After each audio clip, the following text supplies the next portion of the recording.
Have you ever heard silence roar? It happens in moments so powerful, so unexpected, they leave the world breathless. In 2023, a woman unable to speak for nearly 2 decades uttered her first sentence, not with her mouth, but with her mind. That sentence, "How are you?" Simple, ordinary. But to her, it was everything. And to science, it marked a revolution. This is the dawn of a new era. An era where your thoughts can send emails, where ideas can move machines, where minds meet metal and win. This is not science fiction. This is happening now. Let's take a moment to imagine. Close your eyes. Picture a world where a child, born without the ability to walk, controls a robotic leg with nothing but brainwaves. Imagine a paralyzed war veteran moving a cursor on a screen with nothing more than intention. No wires, no keyboard, no joystick, just thought. That world is not far off. In fact, it's already beginning. Let's break it down.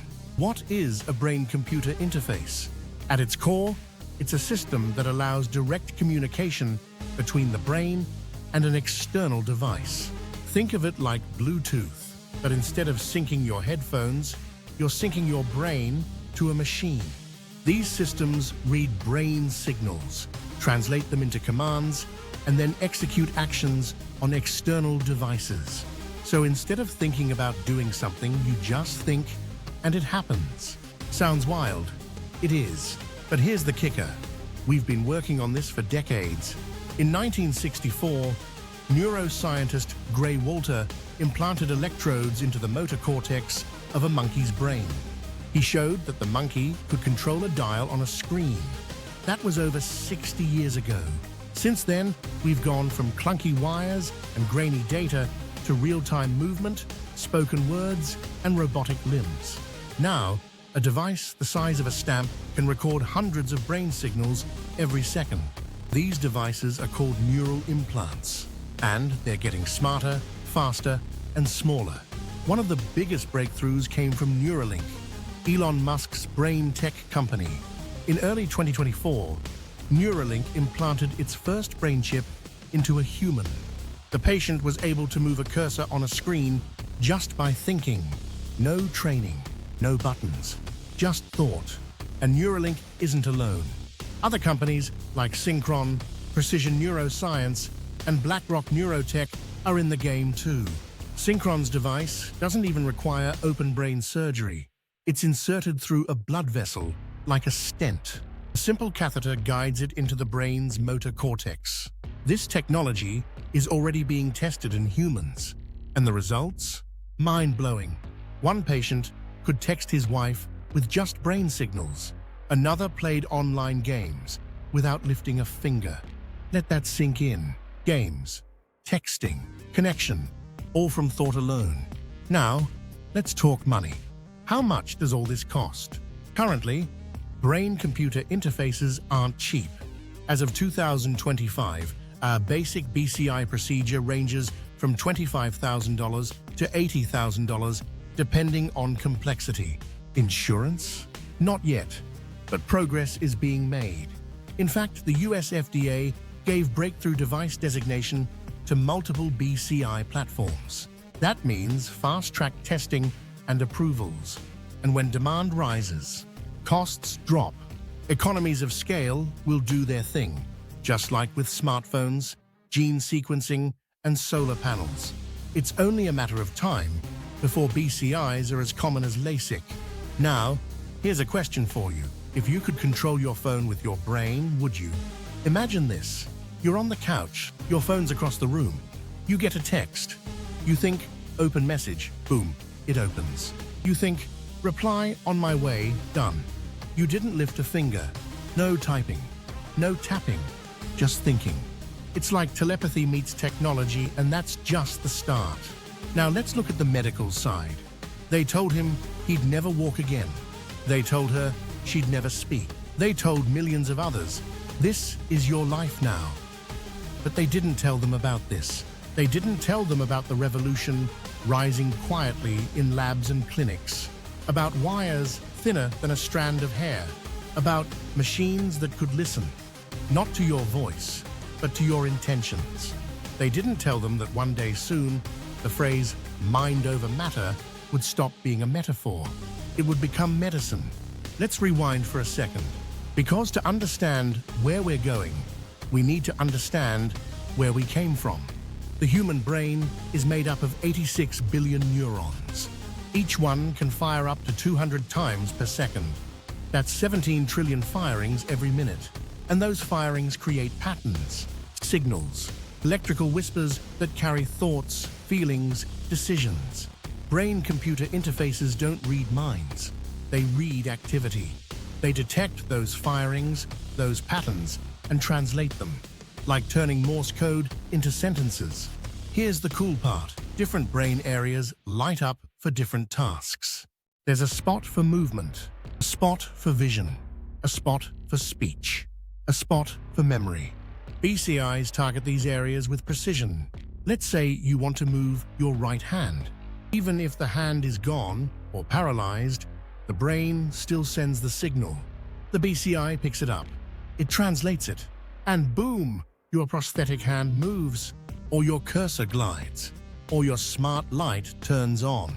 It's like using old wiring in a broken building to power a brand new smart system. Now, here's where it gets wild. Some researchers believe BCIs could eventually allow two-way communication. Right now, most BCIs are read-only. They take data from your brain and send it to machines. But what if machines could send it back? What if you could feel a virtual object? What if you could see without eyes? That's the goal of sensory feedback systems. They're being tested today. In 2024, a team at the University of Pittsburgh restored touch sensation to a robotic hand using neural feedback. The patient, who had no feeling in his real hand, could tell if an object was soft, hard, or textured. That's real-life Jedi stuff. Let's talk timelines. You're probably wondering, when will I be able to get this? Fair question. Here's a general forecast: 2025, 2027. BCIs expand in medical use. 2028, 2030. Non-invasive consumer BCIs hit the market in 30 days. Neural input becomes a mainstream control method 40+, full integration with AR, smart homes, vehicles. So in 5 years, typing with thoughts. In 10, gaming with your brain. In 20, living in a world where physical interfaces are optional. But what about side effects? That's a fair concern. So far, most BCI procedures are low risk, but there are caveats. Surgical implants carry infection risk. Long-term effects of implants are still unknown. Scar tissue can build up around electrodes. That's why companies like Synchron are pioneering non-surgical alternatives. Their device, the stentrode, is inserted via a blood vessel. No brain slicing, no open skulls, just a catheter and a tiny mesh electrode. Patients walk out the same day. That's huge, because safety equals scale, and scale equals accessibility. Let's circle back to costs.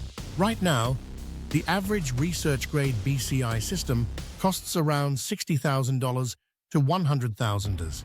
That includes hardware, surgery, and therapy. But with commercialization, those numbers will drop. Mass-market devices like non-invasive headbands could hit shelves for $300 to $500 by the late 2020s. We're already seeing hints of this. Companies like Neurable and NextMind have released EEG-based consumer devices. They detect electrical activity from the scalp. No surgery needed. Accuracy isn't perfect yet, but it's improving fast. Think of where smartphones were in 2005. Now imagine where BCIs will be by 2030. Now let's talk creativity, because brain-machine links won't just be about utility. They'll unlock new forms of expression. Picture this. A composer creates music directly from emotion. A painter designs a digital masterpiece using nothing but mental imagery. A filmmaker edits scenes just by visualizing the cut. In 2023, researchers used brain scans to reconstruct images from memory. The results were blurry but unmistakable. You think it. The AI paints it. That's the frontier of art. And it's not just for professionals. This tech could let people with severe disabilities express themselves for the first time in years. Voice, music, movement, color, all again from thought alone. Here's another curveball. What happens when brains connect? Yes, brain-to-brain communication is real. In 2019, a team at the University of Washington built a system called BrainNet.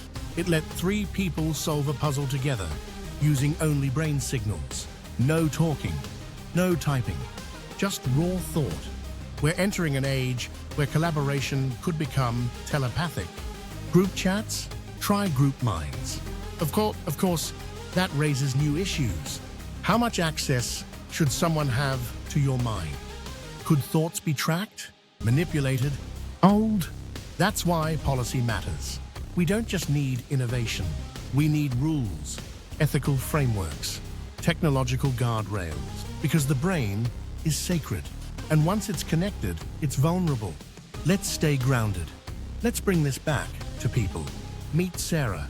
She was diagnosed with ALS at 34. In 2 years, she lost her ability to move or speak. But in 2024, she enrolled in a clinical trial for a BCI device. With just a small chip and training, she regained control of a computer. She could message her son. She could video call her mom. She could write again. Not fast, not flashy, but fully independently. That's the point. These devices aren't toys. They're bridges. Bridges to life, connection, dignity. Now imagine what happens when those bridges become highways. Speed increases, costs fall, interfaces shrink, and society shifts. We'll have to redefine productivity, creativity, even identity. Because when your thoughts can shape reality, you have power. A power we've never fully known before. So what will you do with it? Will you use it to build, to heal, to connect? Or will we let this tech fall into the wrong hands? We're standing at the edge. This is the moment before the leap. Before BCI becomes as common as Wi-Fi, the next decade will decide everything. Let's not sleep on it. Let's think together. What if the next revolution doesn't come from space or silicon, but from the space inside your head? That quiet place, that storm of thought, that pulse of neurons firing in perfect chaos. This is the new frontier. Not in distant galaxies, not on Mars, but in you. Let's stretch the imagination further, because BCIs won't just help us do what we already can, just faster. They'll help us do what we could never do. They'll help us become something else. Not post-human, but ultra-human. Let's explore 5 mind-blowing possibilities. Ready? 1. Augmented reality that responds to emotion. Right now, AR headsets like Apple's Vision Pro rely on hand gestures, eye tracking, or voice. But what if you didn't need any of that? What if your emotional state changed the interface? Feeling stressed? The world dims. The music softens. Feeling focused? The app expands. Distractions fade away. This is called effective computing, and BCIs will drive it. Real-time brain state data, read by sensors, analyzed by AI, used to tune your environment like a smart mood ring. Today, EEG headbands can already track focus and relaxation in classrooms, in therapy, even in elite sports. Imagine where we'll be in 5 years. 2. Personalized education. Everyone learns differently. Some are visual, some are verbal, some need to move. But BCIs may soon identify how your brain learns best. Let's say your brain spikes in attention every time you see a diagram. The system adapts. It shows you more images. You learn faster. Better memory, better retention, better results. That's not future fantasy. In 2023, researchers at MIT used brainwave feedback to adjust educational videos in real time. Students learned faster, retained more. Now scale that. Not just schools, but every lesson, every platform, every human. 3. Dream control. Yes, you read that right. BCIs may help us enter and explore lucid dreams. Sleep labs are already mapping brain activity during REM. Devices like IBAN Plus and Dormio can detect when you enter dream states and deliver subtle cues to increase dream awareness. The future. BCIs that let you guide dreams like directors guide movies. Want to rehearse a speech? Want to relive a memory? Want to fly? That's where we're headed. Sleep becomes not just rest, but training, therapy, and even entertainment. 4. Cognitive backup. This one's controversial, but it's being researched. The idea: record memories as brain activity patterns, store them, replay them, or even transfer them. In 2021, researchers at Wake Forest used BCI technology to help memory-impaired patients recover lost recall patterns. They weren't reading memories like a video, but they were nudging the brain to re-access stored information. It's like giving your mind a compass when it's lost in the fog. Someday, we may be able to back up certain forms of memory. Not thoughts, not identity, but maybe experiences. Just think, what would you store? Your child's first laugh? Your best day? The moment everything changed? 5. Collective intelligence. This one feels like sci-fi, but let's lean in. What happens when BCIs don't just connect one brain to a machine, but many brains to each other? Think of ants. Individually simple. Together, genius. What if humans could do the same? Share insights, share knowledge, think faster together. This is where networked cognition comes in, an idea being explored by cognitive scientists today. Not mind reading, not hive minds, but mental collaboration supercharged. Imagine a team of surgeons linked by thought during a complex procedure, or disaster response teams coordinating without saying a word.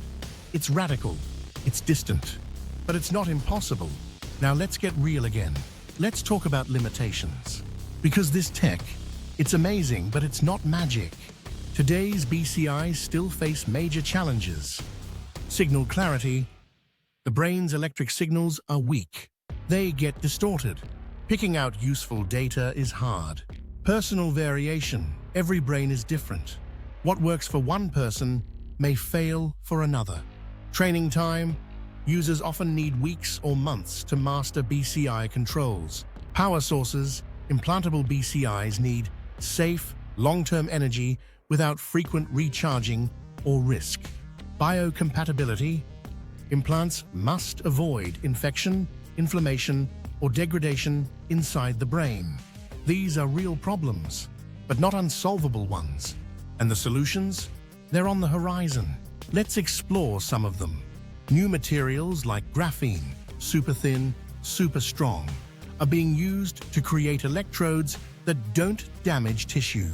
Optogenetics may allow us to control neurons with light instead of electricity, and AI algorithms are learning to decode brain signals faster and more accurately than ever. Remember, computers used to be the size of rooms. Now they're in your pocket. BCIs are on that same path. All right, let's switch gears. Let's talk society. How will this tech change the world beyond the lab? Here are 5 huge shifts coming. 1. Work will evolve. Why type reports when you can think them? Why click through dashboards when you can visualize outcomes? High cognition jobs, finance, design, law, could move to brain-driven interfaces. That means shorter hours, deeper work, less distraction. But it also means retraining. We'll need neuroliteracy, an understanding of how our brains work with tech. 2. Privacy will change. Forget protecting your browsing history. We'll have to protect thoughts. Who owns your brain data? What happens if it's stolen? Used against you? BCIs make this question urgent. New laws will be needed. Neuro rights, cognitive consent. We need them now. 3. Education will be redefined. Not just faster learning, but deeper personalization.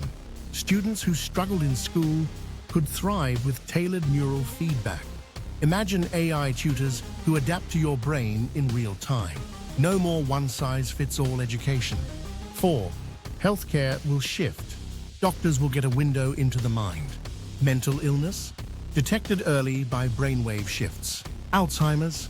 Tracked and slowed with neural patterns. Stroke rehab? Boosted by BCI-controlled therapy. Medicine becomes proactive, not reactive. 5. Entertainment gets intimate. Why just play games when you can become the character? Games that respond to fear, excitement, calm. Movies that branch based on your reaction. Storytelling that knows your soul. It sounds wild, but companies like Valve and Meta are already exploring this. Neuro-responsive content is coming. Fast. Let's pause here and let's reflect. This is big. Not just a new device. A new relationship between humans and machines. Between humans and each other. So ask yourself, are we ready? Can we handle this power? Can we keep our values while upgrading our tools? Or will we chase speed and lose soul? That's not a tech question. It's a human one. And it's up to all of us. Let's dive into a question most of us never think to ask. What does it mean to be yourself when your thoughts are shared with a machine? We've explored the science. We've explored the promise. Now it's time to explore the soul of this story. Because behind every chip and signal, there's a heartbeat. Let's meet Matteo. He's 17. He's a gamer. And he's paralyzed from the neck down. A car accident changed everything. For months, he stared at the ceiling, unable to move, speak, or interact, until he joined a clinical trial. They implanted a neural interface, tiny electrodes. Big leap. Within weeks, Matteo was playing games again. Not with his hands, with his mind. When he moved the cursor on screen for the first time, he smiled. That smile, captured on video, went viral. It wasn't just about tech. It was about agency, about getting a piece of your life back. A piece many people take for granted.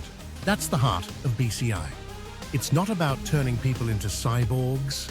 It's about giving people their voices back, their stories back, their joy back. But to get there, we need the world to care. Let's zoom out. Let's talk global equity. Right now, BCI research is centered in wealthy countries, US, Germany, Japan, China. But over 80% of people with neurological conditions live in low and middle-income nations. Will they be left behind? Will BCIs widen the gap between rich and poor? That depends on how we build it, on who gets a seat at the table. The cost of an iPhone today is less than the cost of a flat-screen TV 20 years ago. That's because we scaled, we shared, we invested in accessibility. BCI must follow the same path. We must train doctors around the world, fund research in underserved areas, design systems that don't rely on expensive equipment, use smartphones as processors, use open-source software. It's possible. It's just a matter of will. Now, let's pivot again. Let's talk about the mind, the inner mind. Because connecting brain and machine isn't just external, it's internal. BCIs could help treat depression, PTSD, ADHD, addiction, chronic pain. These aren't niche issues. Over 970 million people worldwide suffer from mental illness. That's 1 in 8 people. BCIs could offer hope where pills fail, not by suppressing symptoms, but by rewiring patterns. Let's take depression.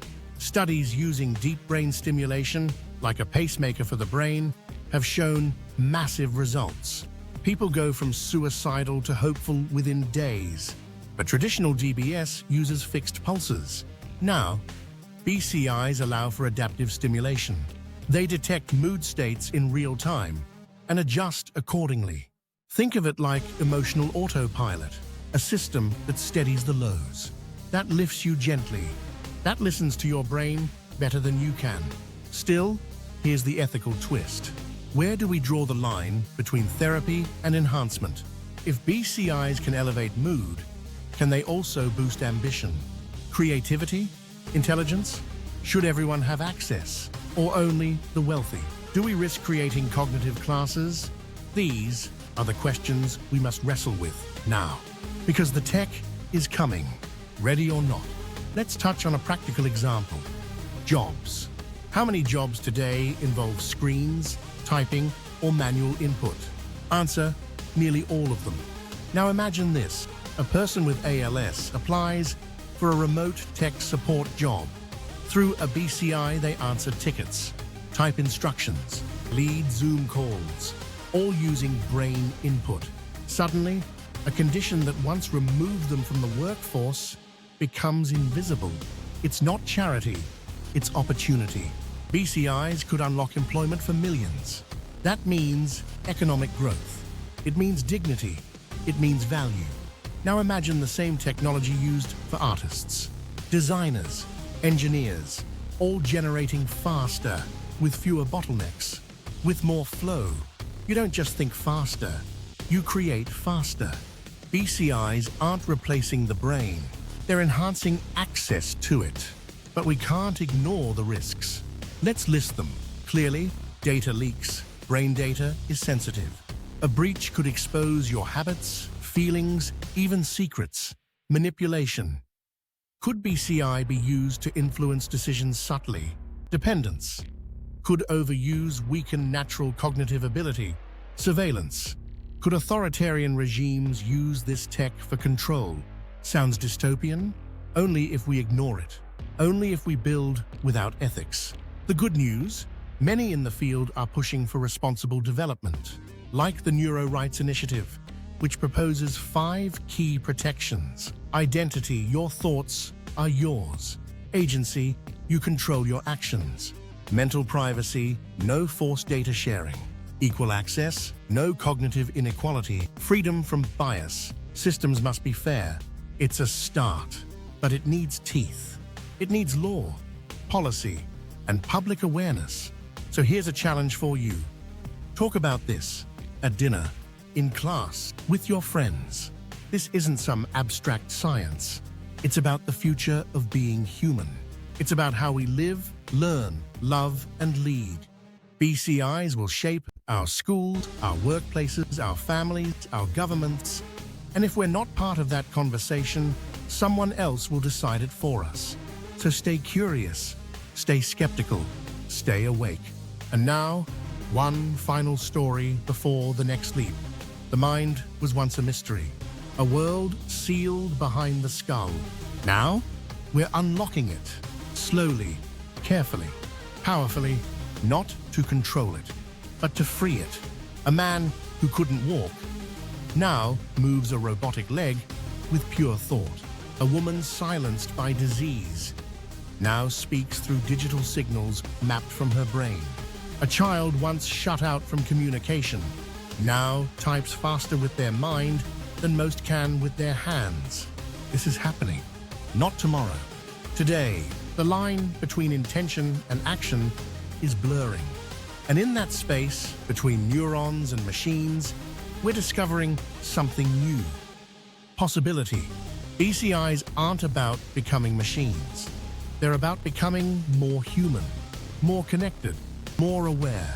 But we have a choice. Do we use this power to heal or to divide? To expand opportunity or to profit from control? That's why this matters now. Not when it's perfect, not when it's mainstream. Now, while it's still being built. Because what we build today becomes the world we live in tomorrow. So ask yourself, what kind of future do you want? One where your thoughts are yours, where your voice, your mind, your will matter. Then be part of the conversation. Share what you've learned. Ask hard questions.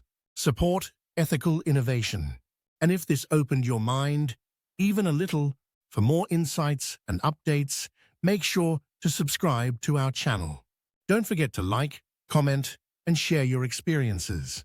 Thank you for joining us today. The future is closer than you think, and it starts in your mind.